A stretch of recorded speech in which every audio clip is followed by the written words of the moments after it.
To answer an important health question: does religion play a major role in your overall health, specifically when it relates to the ratio of omega-6 fatty acids to omega-3 fatty acids in your diet?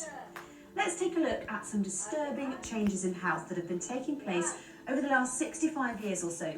Developed countries around the world have seen a major increase in autoimmune diseases like rheumatoid arthritis, lupus, vasculitis, celiac disease and type 1 diabetes.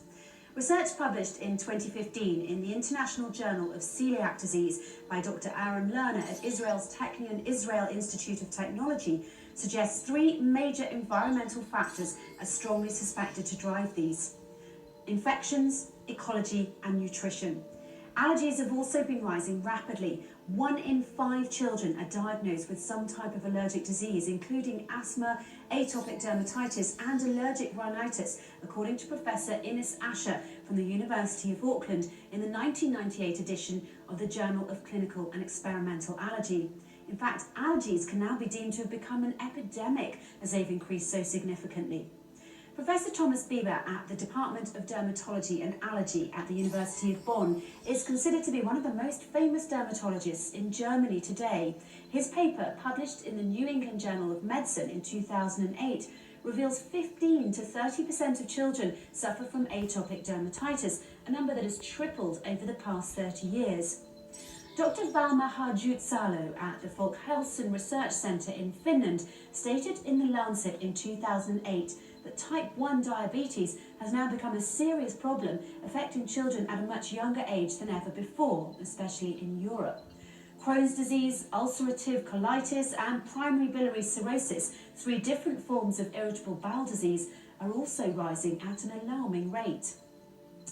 Interestingly, during this same time, a wide variety of infectious diseases have been on the decline, thanks mostly to vaccines, antibiotics and improved hygiene habits. This has led many scientists to look at diet as the cause of these increases, specifically the proportion of omega-3 fatty acids to omega-6 fatty acids. Dr. Artemis Simopoulos is the founder and president of the Center for Genetics, Nutrition and Health in Washington, D.C. She's published a lot of research into the relation between inflammatory and autoimmune diseases and the ratio between dietary omega-3 and omega-6 fatty acids. She states that the optimal ratio of omega-6, which is inflammatory, to omega-3, which is non-inflammatory, should be 4:1 or lower. The problem is that in most Western diets, the ratio is currently an extremely unhealthy 15:1 or higher. This markedly higher ratio of inflammatory omega-6 leads to a host of illnesses and diseases: cardiovascular disease, obesity, rheumatoid arthritis, cancers of many types, depression, etc. These facts are undisputed in the scientific community. Higher amounts of omega-6 fatty acids are killing humans at an astounding rate around the world. Studies published by Dr. Simopoulos since the early 90s also confirm that a high proportion of omega-6 to omega-3 fatty acids causes a dramatic shift in the physiological state of the human body. When omega-6 is more prevalent, pathogenesis of body tissue occurs, including prothrombic, pro-inflammatory and pro-constrictive states, all of which are the very causes of disease. On the other hand, Dr. Simopoulos says scientists have found that a diet higher in omega-3 fatty acids is therapeutic and preventative. People with inflammatory and immune diseases have been helped by a diet higher in omega-3s, while coronary artery disease, hypertension, cancer, arthritis, autoimmune disorders and other inflammatory diseases are all diminished and even prevented when omega-3s are more prevalent. Since diet has been shown to be a causative factor, one needs to look at specific foods in order to see where the problem lies. Pig or pork, for example, produces higher levels of omega-6 by synthesis, which is why it has a much higher level of omega-6 fats. Pork contains up to 14.2 grams of omega-6 per 100 grams of fatty acids, in comparison to the meat in cattle or sheep at 2.4 grams and 2.7 grams respectively, as stated by Dr. Michael Enser and his colleagues at the University of Bristol in the Journal of Meat Science in 1996. The reason for this is explained by his university colleague, Professor Jeff Wood, in the 2008 edition of the journal. Professor Wood says it's because all omega-6 fatty acids present in the diet of pigs pass through the stomach unchanged. Then while in the small intestine, they are absorbed into the bloodstream and incorporated into the animal's tissues as is and unchanged. While in ruminants like cattle and sheep, dietary omega-6 fatty acids are degraded into different fatty acids in their stomach, a process called microbial biohydrogenation. Because of this, only a small portion of dietary omega-6 fatty acids, approximately 10%, are made available for incorporation into tissue fats. Meanwhile, rabbit, ostrich and camel have a very attractive omega-6 to omega-3 profile, but they're eaten on a much smaller scale. In fact, after reviewing the nutritional value of rabbit meat from 50 publications, the omega-6 to omega-3 ratio in rabbit flesh makes it very attractive for health purposes.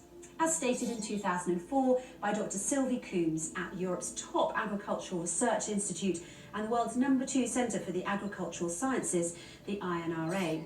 Camel, as well, has been found to have an ideal ratio of omega-6 to omega-3, almost 3:1, according to Dr. Omar Abdelhadi from Sudan's University of Cordovan, writing in the Journal of the Saudi Society of Agricultural Sciences in 2017.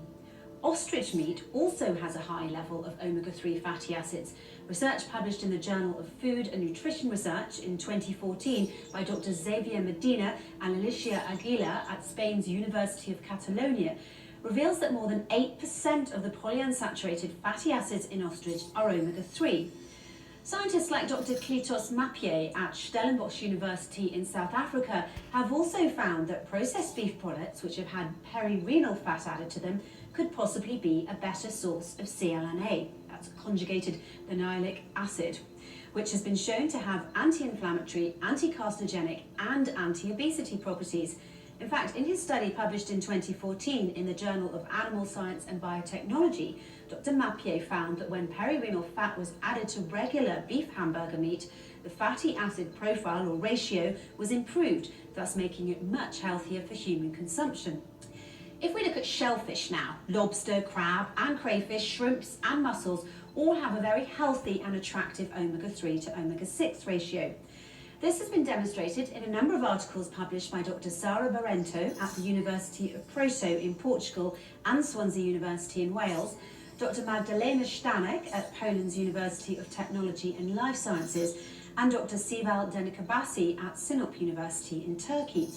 Their research, published in 2009, 2010 and 2015 respectively, shows that shellfish is even better than rabbit, chicken, lamb and beef at preventing coronary diseases and chronic inflammatory conditions. Paul Jaminet, PhD, is the CEO and founder of a biotech startup developing a vascular therapy for cancer. His wife, Shuqing Shi Jaminet, PhD, is a director and molecular biologist and cancer researcher at both the Beth Israel Deaconess Medical Center and Harvard Medical School. These two scientists share a long-standing interest in diet and health, and they're the founders and principals of the Perfect Health Retreat and authors of the Perfect Health Diet series and website. In part 2 of their book, published online on the 15th of February 2012, they restated that in most countries, pork is either the primary source of omega-6 fats or the second source after vegetable oils. They go on to recommend in their book what they call perfect health diets, a certain dietary strategy. In brief, they say that the highest sources of omega-6, like pork, must be removed or greatly reduced in the human diet, while the sources of omega-3, like seafoods, especially shellfish, must be added in order to stay healthy. A dietary strategy which is already approved and recommended by all doctors, nutritionists and molecular biologists.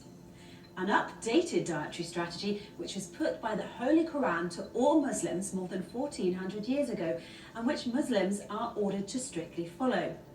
It's becoming clear that religion has its part to play in human health due to the fact that the Jewish, Christian and Muslim religions vary so differently in the type of meat they allow their followers to consume. Science shows that the lower omega-6 levels of fatty acids in the type of meats that the Holy Quran allows Muslims to eat lead to a healthier diet. Over 1400 years ago, the Holy Quran was already mentioning the health qualities of perirenal fat, shellfish, rabbit, ostrich and camel, and also stated that as a firm punishment, Jews were not allowed to eat foods that contained this type of meat or this type of fat. The Holy Quran says in chapter 4, verse 160, "We made unlawful for them, we deprived the Jews from certain good foods which had been lawful for them before because of the injustice which they had committed and because of their much hindering from the path of God," Allah's way. In chapter 6, verse 146, the Holy Quran also says, "We, God, forbade them, the Jews, the fat of the cattle and the sheep, except that which is carried on their backs or in the viscera or mixed with bones. This was a punishment we gave them on account of their rebellion." When we look at the facts, it's quite clear Jews and Muslims are forbidden from eating pork, but amazingly, Jews are also forbidden by the Torah from eating certain healthy foods, which they name not kosher, such as rabbit, ostrich, camel, shellfish, and peregrine or fat, which is considered a clear indirect message to Holy Quran to Muslims to add more of these foods to their diet. Christians can eat the same food that Muslims can eat, but they're also allowed to consume pork. Which group is the healthiest? People of the Muslim faith. This leads to a very strong conclusion. People of the Muslim faith, in thanks to their following of the Holy Quran, appear to have been blessed with a much healthier diet and longer, healthier lives. In fact, the diet followed by those of the Muslim faith appears far superior to that of Jews and Christians alike.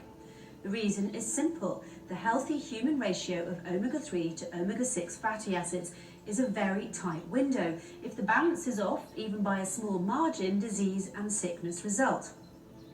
It's for this reason that the highest sources of omega-6 must be removed or greatly reduced in the human diet, while the sources of omega-3 must be added in order to stay healthy.